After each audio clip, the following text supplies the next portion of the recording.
Twitter is a graveyard of people pining for the good old days of gaming. They want big worlds, sexy characters, content that isn't the grind for pointless milestones and achievements. They want to see the developer's ambition, rich lore, and passion behind it. The feeling that you're stepping into a real world, not a Skinner box. That where a studio tried to deliver that in 2003, nobody wanted to hear about it. We let those ambitions die. Primal on the PS2 is a monument to our own hubris. Proof that we deserve the gaming landscape of live service trash and endless battle passes we live in today. Primal didn't fail because it lacked a clear direction or artistic vision. It wasn't unfinished. It didn't burden you with a mountain of side quests and busy work. It failed because we just didn't care. Primal was released on the PS2 in 2003, developed by Guerrilla Cambridge Studio.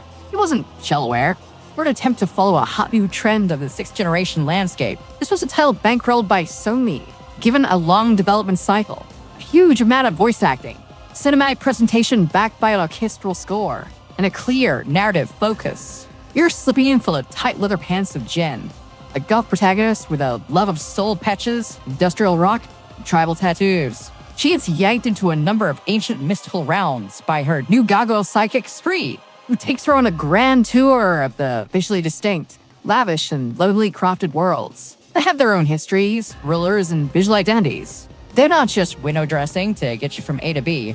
It's a personality, a lore, a soul. Primal was never designed to be a cheap cash grab.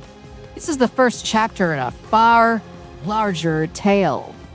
Everything about it screams, we're just getting started. The lore is dense. The stakes are world-ending, a fight between order and chaos. This wasn't Dark Souls or Lord of the Rings, but it was damn close. The devs swung on Primal. They swung big. The devs made no secret of the fact that they wanted a sequel. Before the game was even done shipping, plans were being laid out for the follow-up. But that can't happen if the sales aren't there to justify it. You don't open a theme park just for nobody to show up. When Guerrilla Cambridge bet on Primal, they lost everything. There's the part that nobody wants to hear.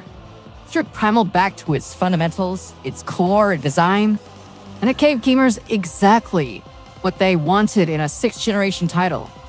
Vast open worlds to explore in non-linear fashion. A defined protagonist who spouted fun, Buffy-esque dialogue.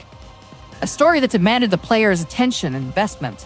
High production values that rivaled some of the best titles on PS2. So why was Primal ignored when it deserved so much better? The reviews weren't kind, landing it squarely in the just rent it category. Advertising and promotion failed to land with consumers. Sure, the game developed a cult following years later, but cult followings don't pay the bills here and now. They definitely don't justify a sequel. The question wasn't, was it any good? The question is, why did we let it fail? Just 2 years later, a little title dropped that you might have heard of. Small indie title called God of War. Sure, it was more focused in terms of level design. It was a power fantasy that fed the player's craving for brutality. It gave players the chance to step into the shoes of a man who was literally too angry to die. But look at the overlap. A clearly defined, visually distinct protagonist. Mythological framework where the player travels between worlds. Dark, brooding atmosphere. Cinematic presentation. Spectacle-driven combat built around finishing moves. A world designed to feel huge, lush, ornate, and fully realized. I'm not accusing God of War of plagiarism, but intentional or not, it delivered on the promise of what Primal could have been. Gamers couldn't get enough of it. Kratos became a cultural phenomenon overnight. A poster child for the PS2 and Sony. Why did it work? Simple. Primal's interest was good, God of War's was better. The difference? Showmanship. Primal had a slower pace, combat that lacked God of War's brutality or fidelity, puzzles that, while intelligently designed, sometimes felt ill-defined in how to complete them, levels that required backtracking instead of clear progression. It was a diamond in the rough. God of War was the polished gem set in gold.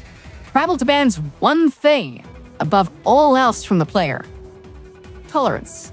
And that's something gamers claim to have in spades, until it gets tested. Primal didn't shout at the player. Your next objective wasn't always clear. It made you earn your progression with careful thought and lateral thinking.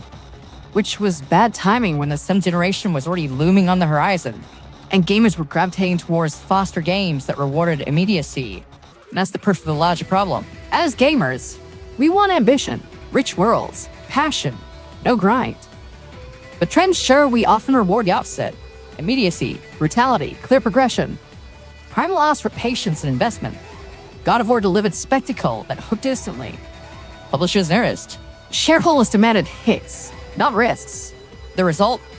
Safe bets multiplied. Trend chasing live service mills chasing endless monetization. Primal wasn't the first casualty, but it warned us. Punish experimentation often enough, and it stops. Was Primal perfect? No. Stiff combat, slow pacing, frustrating AI. But its sins didn't warrant burial. We lost potential sequels, denser lore, more swings like it. Today, indies and mid-tier studios still try. Games echoing Primal's soul if we support them early. Next time a ambitious single-player game drops without the hype machine, maybe you have a chance the Primal didn't get. The future isn't doomed if we change what we reward. Thanks for studying at the Academy. Sub if you want more richer truths and nightly streams on Twitch.